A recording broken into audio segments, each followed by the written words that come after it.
Assalamualaikum sahabat. Jadi hari ini kita ambil daun pisang. Alhamdulillah semalam video saya semalam saya bagi tahu ada orderan 25 kilo. Hari ini kita ambil ya 25 kilo. Habis itu ada lagi order masuk sebanyak 20 kilo lagi. Alhamdulillah, jadi semua 45 kilo. Kalau sekali dengan esok itu kurang lebih ada 55 kilo atau 60 kilo lah, kurang lebih. Ini sahabat, jadi daun ini dia panjang. Dia panjang daun ini. Daun ini panjang.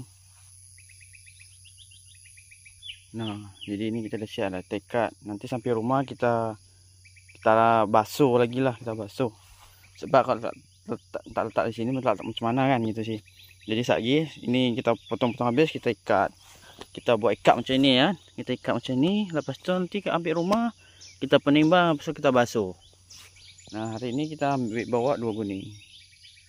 Hak tesan legenda, sang perjuang kita. Jadi semua nanti kita pukul rata masuk dalam guning ni semua. Habis tu kita ambil ke sana lagi, ke dalam ni ada lagi. Habis ni kita perbiarkan dulu sampai 2 minggu 3 minggu. Lepas tu kita ambil tempat yang lain. Okey sahabat, jangan lupa dukung terus dan pantengin terus video saya. Kita selesai dengan hantar daun pisang ke Bukit Bayan. Selanjutnya kita ke Bandar Putrajaya. Ini perumahan orang kaya ni. Kita hantar ke Bandar Putrajaya. Cus terus. Assalamualaikum sahabat. Jadi hari ini kita nak hantar daun. Yang ni kita hantar ke Putrajaya. Dan yang ni Taman Bukit Bayan. Dan yang sana itu adalah Taman Sejati dan Gurun. Jadi yang ujung itu esok itu akan kita hantar pagi dekat Tanah Merah, Padang.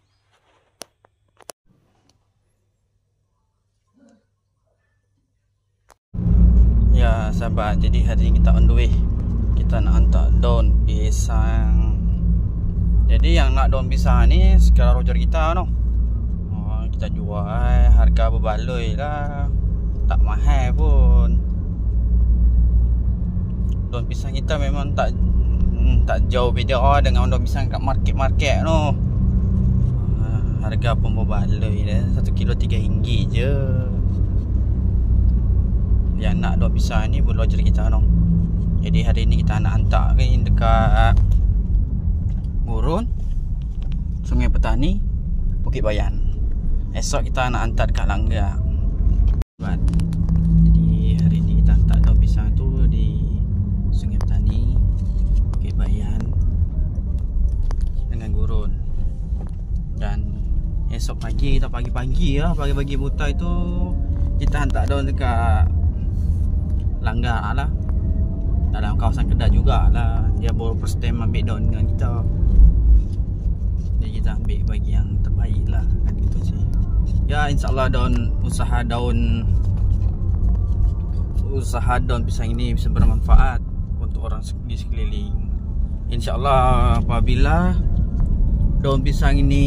usaha daun pisang ini bisa berkembang besar dan maju, bisa menjadi, ya insyaAllah bisa menjadi salah satu syarikat